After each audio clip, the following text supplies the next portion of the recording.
Hi guys, happy Sunday morning and long weekend.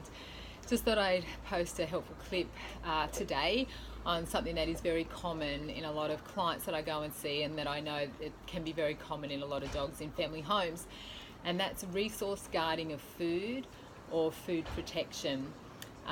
You'll find that you may have a dog that's great on dry food, and then all of a sudden you give them a bone or some raw food, and then a bit of a lip curl or a growl or something comes in if you go near them, or if you go to touch, or even, God help you, if you go to take it away. So I wanted to show you a really cool technique that you can start to use if you're actually finding that you're having troubles with this at home.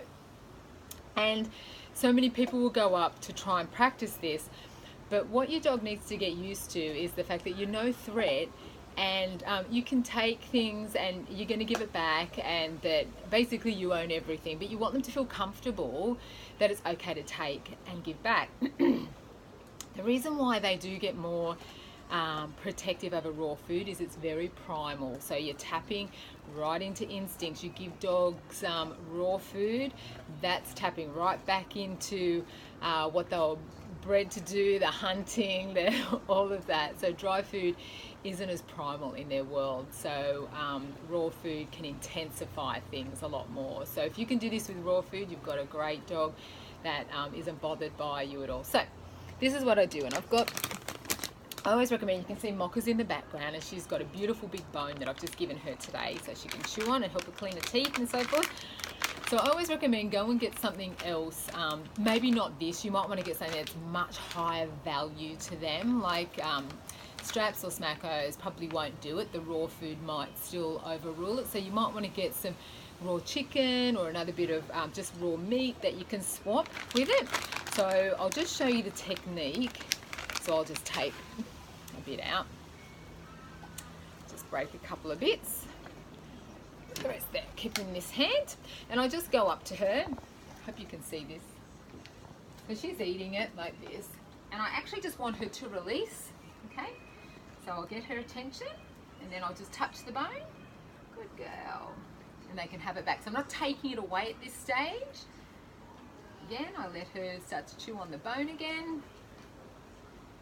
I'll get the scent. Touch again. Good girl. Like this. So they're sort of getting used to you coming into them with food, because that's half the problem. It's the you coming forward on them first, because that's what they do in the dog world. A more dominant dog will move in to take food or take a bone. So you just want them to feel comfortable with this. So again, she's chewing again.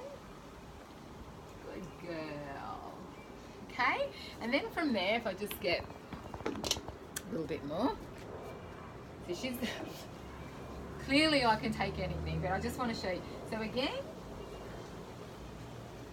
you can do that. You can take, you can give back. Good. Okay, and that's the next phase of your training. So again, like she's chewing on it, she's intensifying, so you can get the scent. Good. Take it again.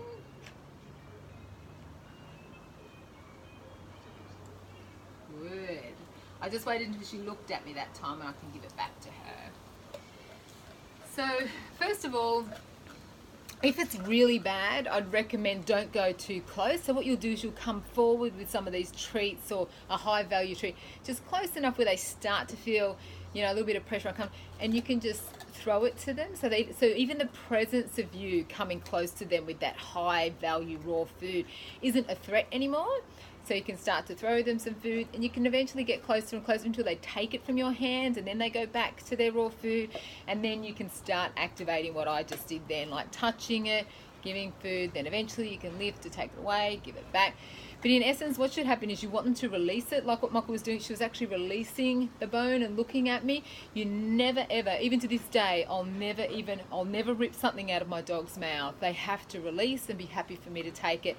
And that's the best relationship you can have with your dog. And that's when things run smoothly, and it's a beautiful, healthy bond that you have. Anyway, I hope that was helpful. I've been wanting to do this for a while, and I've got today off just with my dog, so I wanted to do it. But anyway, have a great Sunday. Any questions, let me know. Thanks, guys.